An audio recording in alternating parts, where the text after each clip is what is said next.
মনে হচ্ছে যে আমি মনে হয় দুনিয়ার সবচেয়ে সুখী মানুষ। বাহ! বলতেছে যে, "এই তোকে ট্রিট দিতে হবে।" আমি কই, "কেন? আমি কি পাস করছি?" কয়, "হ্যাঁ, তুই পাস করছিস মানে? তুই ১৭তম হইছিস। তো ১৭তম যখন হইছি শুনছি, মানে আমার সেন্সলেস, মানে এমন একটা অবস্থা আমি সেন্সলেস এর মতো অবস্থা। মানে ১০ মিনিট আমাকে বন্ধুরা মানে ইশারা করতেছে, নক দিতেছে, আমার তো কোনো সেন্স নাই। সো এটা ভাষায় বলে প্রকাশ করা সম্ভব না। আমার বাবা বলতে গেলে বিশ্ববিদ্যালয় সম্পর্কে তেমন একটা কিছু জানে না। ঢাকা বিশ্ববিদ্যালয় যে আছে সেটাও জানে না। বাট ভর্তির সময় নিয়ে আসছি। আমি প্রায় অর্ধেকটা বিশ্ববিদ্যালয় তাকে মানে ঘুরিয়ে দেখিয়েছি। তো বলল, "বাবা তুই এত বড় বিশ্ববিদ্যালয়ে চান্স পেয়েছিস?" পরে বলল, "আমি আর ঘুরতে পারবো না। থাক আজকে এ পর্যন্ত থাক, আরেকদিন ঘুরবো। আমার অ্যাডমিশন লাইফের সবচেয়ে বড় যে সাপোর্টারটা ছিল সেটা হচ্ছে আমার মা।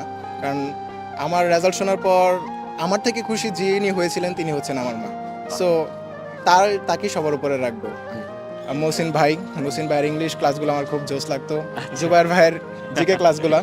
তো মূলত এগুলো আমাকে খুব হেল্প করছে। অ্যাডমিশন সময় আমাকে অনেক হেল্প করছে এগুলা। সো আমার জিকেটা গুছিয়ে দেওয়ার জন্য আপনাকে খুব আন্তরিকভাবে ধন্যবাদ এবং মহসিন ভাইকে অবশ্যই থ্যাংক ইউ জানাবো। কারণ সর্বপ্রথম আল্লাহ, তারপরে ভাইদের অক্লান্ত পরিশ্রমের কারণে আজকে আমার এরকম একটা সফলতা।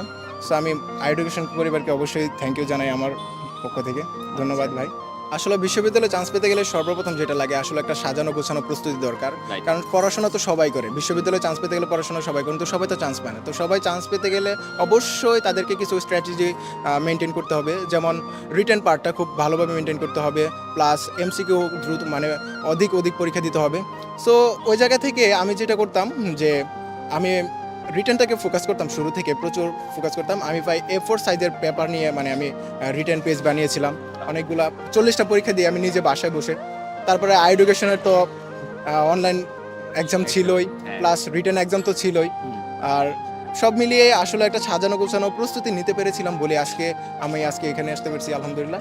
সো জুনিয়রদের জন্য যেটা পরামর্শ থাকবে যে অগোছালোভাবে না পড়ে ভাইয়েরা যেভাবে গুছিয়ে দেয়, বড়দের এখান থেকে হেল্প নেওয়া, আমি যেটা বুঝি আরকি।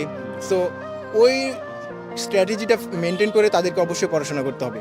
অবশ্যই অগোছালো পড়াশোনা দিয়ে কিছু হবে না এখানে।